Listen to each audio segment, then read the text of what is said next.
Shalom semuanya, kembali bersama saya Wartawan Injil pada channel YouTube Wartawan Injil. Terima kasih buat siapapun yang mau menonton dan mendengarkan video ini. Ya, pada kesempatan ini langsung saja saya ingin membahas satu argumen yang biasa dibangun oleh guru-guru pengajar doktrin bahwa Yesus adalah Allah yang Maha Kuasa. Nah, dalam membangun doktrin bahwa Yesus adalah Allah Maha Kuasa ini, ada dua ayat di dalam Perjanjian Lama dan Perjanjian Baru. Ya, jadi satu di Perjanjian Lama, satu di Perjanjian Baru, dikombinasikan untuk membuktikan bahwa Yesus adalah Yehova atau Yesus adalah Yahweh yang ada di Perjanjian Lama. Nah, ayat itu adalah ayat apa aja? Ayat yang pertama ada di dalam Perjanjian Lama, yaitu di dalam kitab Yesaya pasal 44 ayat yang ke-6. Bisa dibuka ya Alkitabnya ya, saudara-saudariku. Di dalam Yesaya pasal 44 ayat 6 ada tertulis demikian. Beginilah firman Yahweh, Raja dan Penebus Israel. Yahweh semesta alam. Akulah yang terdahulu dan akulah yang terkemudian. Tidak ada Allah selain daripadaku. Kemudian ayat yang di Perjanjian Baru di dalam kitab Wahyu, perkataan Yesus Kristus. Wahyu 22 ayat 13. Yesus berkata demikian. Aku adalah Alfa dan Omega, yang pertama dan yang terkemudian, yang awal dan yang akhir. Nah, jadi di dua ayat ini, baik di ayat Wahyu 22 ayat 13 maupun Yesaya 44 ayat 6, ada kalimat yang sama, yaitu yang awal dan yang akhir, atau yang terdahulu dan yang terkemudian. Ya. Nah, jadi di Yesaya 44 ayat 6 Yahweh mengatakan, akulah yang terdahulu dan yang terkemudian.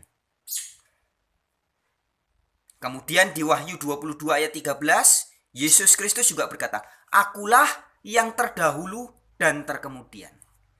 Nah, oleh guru-guru pengajar dogma bahwa Yesus adalah Yahweh, ayat ini dipertemukan. Loh, ini buktinya.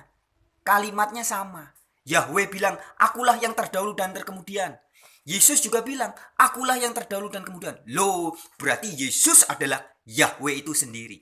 Begitu kesimpulannya. Nah, saudara-saudariku, sebenarnya kesimpulan seperti ini adalah kesimpulan yang amat sangat prematur dan bahkan sesat. Karena kesimpulan ini timbul dari cara memahami Alkitab yang loncat dari konteks, keluar dari konteks. Secara konteks diabaikan, cuma diambil kalimat yang sama. Yesus bilang, akulah yang terdahulu dan terkemudian. Tidak diperhatikan konteksnya, Yesus ngomong itu dalam konteks apa. Begitupun di dalam Yesaya 44 ayat 6, Yahweh berkata, akulah yang terdahulu dan terkemudian. Konteksnya apa? Tidak dibicarakan. Nah, sekarang mari pada kesempatan ini kita bongkar. Sebenarnya ini gampang dan jelas sekali saudara-saudariku. Kalau kita mau membaca Alkitab secara betul-betul biblical kontekstual. Ya, tadi tidak keluar dari konteks. Kita membaca apa adanya. Silahkan dibuka Yesaya 44 ayat 6. Saya ulangi ya. Beginilah firman Yahweh, Raja dan Penebus Israel. Tuhan semesta alam.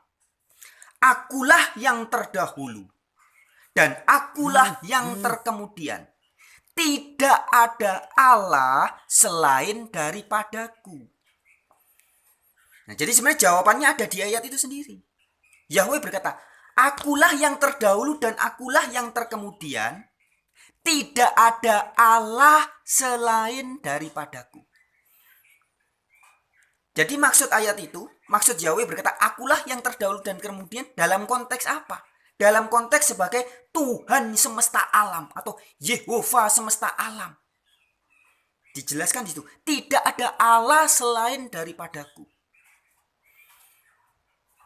Jadi dalam konteks kita berbicara tentang satu-satunya Allah yang benar, maka Yahweh lah yang terdahulu dan terkemudian. Artinya selama-lamanya. Satu-satunya Allah ya cuman Yahweh tok. Kira-kira begitu. Tidak ada Allah lain. Tidak ada Allah selain daripadaku, kata Yahweh. Jadi nggak ada mau Allah Yesus, Allah Roh Kudus, Allah Tritunggal, itu nggak ada.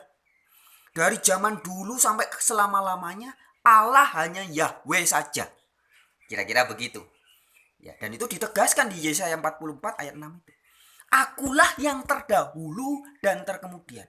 Jadi dari zaman dulu sampai kapanpun, kalau kita bicara tentang Allah semesta alam, Yahweh semesta alam, maka tidak ada Allah selain Yahweh. Begitu maksudnya ayat itu. Jadi konteks Yesaya 44 ayat 6 jelas. Yang terdahulu dan yang terkemudian dalam konteks sebagai Allah yang maha kuasa. Clear. Ayat itu menjelaskannya sendiri. Nah, kemudian bagaimana dengan perkataan Yesus di dalam kitab Wahyu pasal 22 ayat 13? Yesus mengatakan, Aku yang awal dan yang terkemudian. Dalam konteks apa ini? Apa maksudnya Yesus bilang, Aku adalah yang awal dan yang terkemudian? Ingat, Wahyu 22 ayat 13, Yesus tidak bilang, Aku adalah yang awal dan yang terkemudian sebagai Allah yang maha kuasa. Bukan. Lalu, apa maksudnya Yesus? Ya, saudara-saudariku, sebelum nanti kita membahas mengapa Wahyu mengatakan bahwa Yesus adalah yang awal dan yang terkemudian, dalam konteks apa itu? Sebelumnya saya akan berikan satu ilustrasi dan analogi ya. Baik yang berdasarkan kisah di Alkitab maupun yang dalam kehidupan sehari-hari. Saudara-saudariku, sebenarnya istilah yang awal dan yang terkemudian atau alfa dan omega, yang pertama dan yang terakhir, ini adalah sebuah frase kalimat yang bisa kita pakai dalam kehidupan sehari-hari. Satu contoh, kita bisa mengatakan demikian. Adam dan Hawa ya contohnya. Adam adalah yang awal dan yang terakhir sebagai manusia laki-laki yang tercipta dari debu tanah tanpa mengalami proses kelahiran. Ya, jadi sebagai manusia yang terbentuk tanpa proses pertemuan sperma, ovum kemudian lahir dari rahim perempuan, selain Yesus Kristus, Adam adalah yang awal dan yang terkemudian. Yesus Kristus tidak berdasarkan pertemuan sperma dan ovum, tetapi Yesus melalui kelahiran manusia. Nah, Adam tidak. Jadi orang yang mengalami proses pembentukan seperti Adam itu nggak ada lagi di dunia ini. Hanya Adam toktil. Maka dalam hal ini Adam bisa disebut sebagai alfa dan omega, yang awal dan yang terakhir. Sebagai manusia yang mengalami pembentukan dari debu dan tanah, ya, manusia laki-laki yang dari debu dan tanah tanpa mengalami proses biologis. Hanya Adam satu-satunya. Maka dalam hal ini Adam bisa kita sebut sebagai awal, yang pertama, dan yang terakhir. Gak ada lagi yang seperti Adam. Hawa juga. Hawa kita bisa sebut sebagai satu-satunya perempuan yang tercipta dan terbentuk dari tulang rusuknya laki-laki. Tulang rusuknya laki-laki waktu tidur diambil, dibentuk, dijadikan manusia. Itu cuman Hawa toktil di seluruh dunia ini. Sehingga kita bisa katakan Hawa adalah alfa dan omega, atau Hawa adalah yang awal dan yang terakhir sebagai perempuan yang tercipta dari tulang rusuk laki-laki. Ya. Kemudian contoh yang lain. Di dalam dunia sehari-hari kita bisa bilang demikian. Ibu Ainun adalah alfa dan omega bagi Bapak B.J. Habibie. Sekali lagi ya, Ibu Ainun adalah yang awal dan yang terakhir bagi Bapak B.J. Habibie. Jadi dalam konteks sebagai istri, Ainun adalah alfa dan omega. Atau Bapak B.J. Habibie adalah yang awal dan yang terkemudian. Bagi Ibu Ainun. Jadi dalam konteks sebagai suami, B.J. Habibie adalah alfa dan omega terhadap istrinya, yaitu Ibu Ainun. Jelas ya, saudara. Atau contoh yang lain, kita bisa bilang demikian.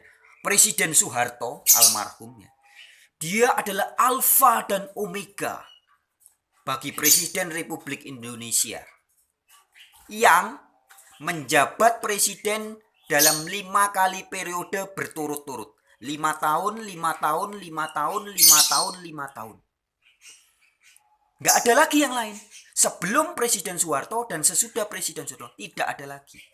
Maka dalam hal menjabat presiden selama 5 periode berturut-turut, Soeharto adalah alfa dan omega. Adalah yang pertama dan terkemudian. Seperti itu, saudara-saudariku. Nah, sekarang kita kembali ke inti pembicaraan kita. Wahyu 22 ayat 13. Yesus berkata, "Aku adalah yang awal dan yang terkemudian." Nah, ini dalam konteks apa maksudnya? Apakah Yesus dalam konteks akulah awal dan terkemudian sebagai anaknya Maria? Oh, bukan. Karena ternyata setelah Yesus lahir, Maria masih punya anak-anak yang lain. Yesus punya adik-adik. Terus Yesus sebagai alfa dan omega dalam makna apa?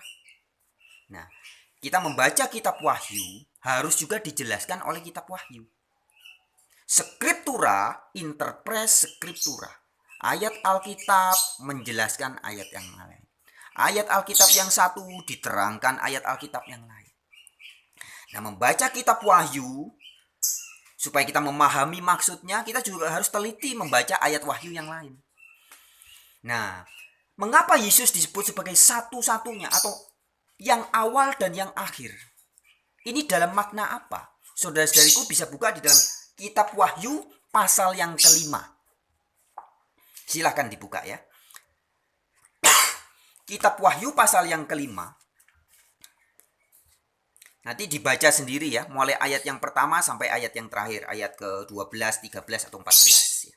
Nah, di dalam kitab Wahyu ini dikatakan bahwa Yesus adalah satu-satunya di antara segala makhluk di sorga, di bumi maupun di bawah bumi, yang diberi kuasa oleh Allah untuk membuka gulungan kitab dan ketujuh materainya.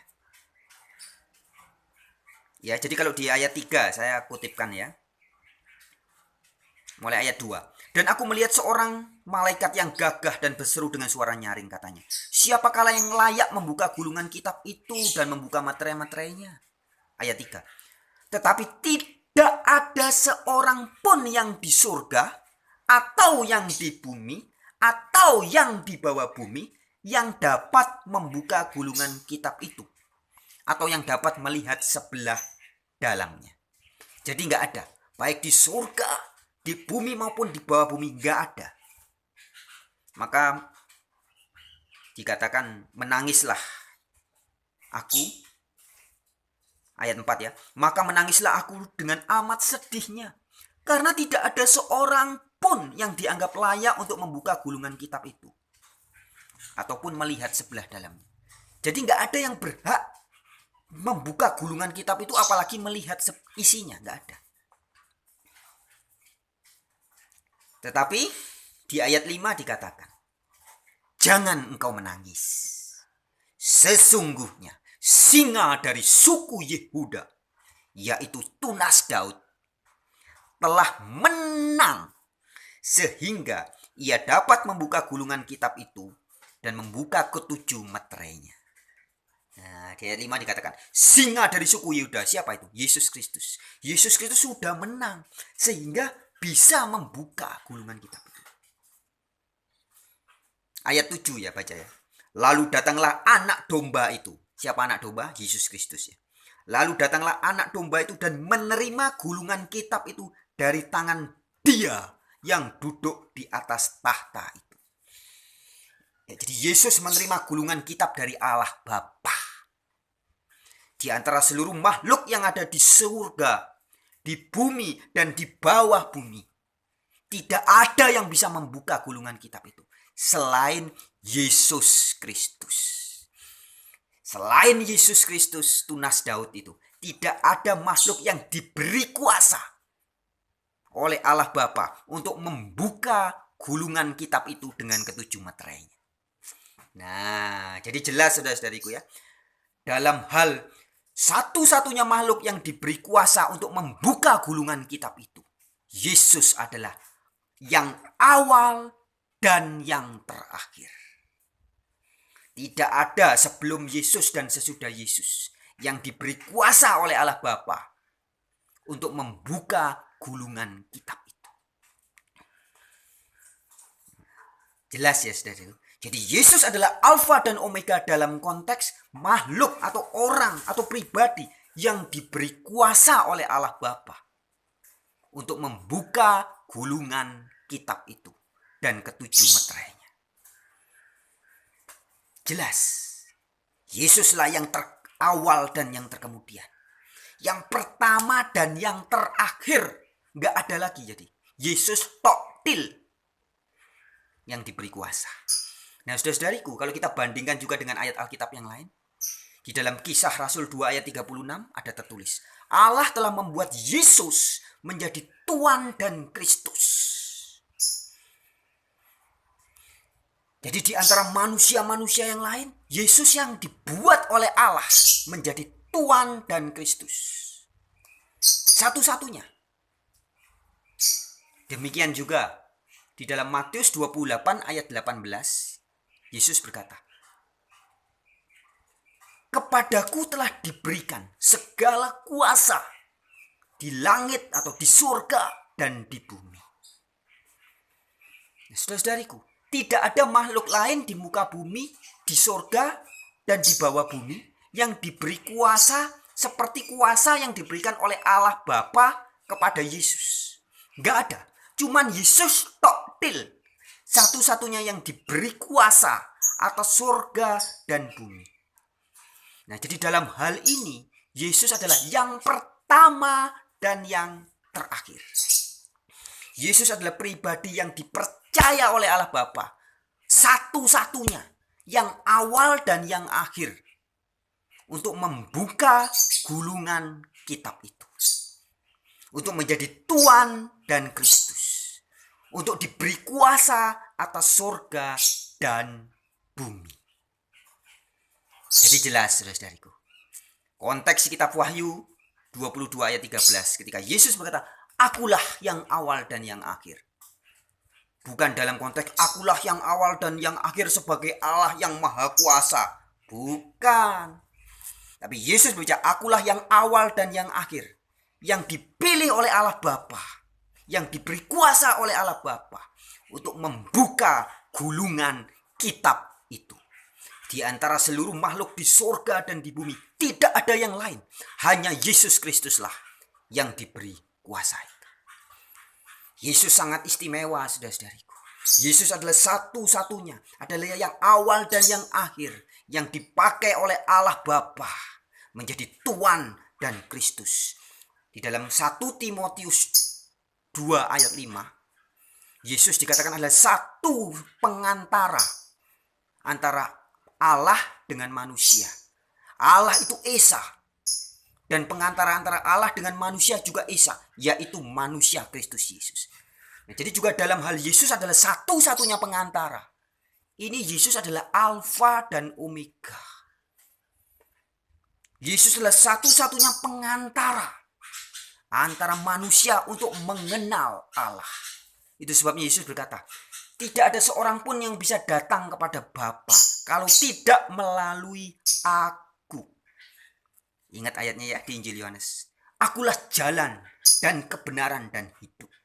Jadi Yesuslah jalan menuju satu-satunya Allah yang benar. Tidak ada jalan lain. Itulah Yesus yang awal dan yang terkemudian. Sekian. Tuhan Yesus memberkati.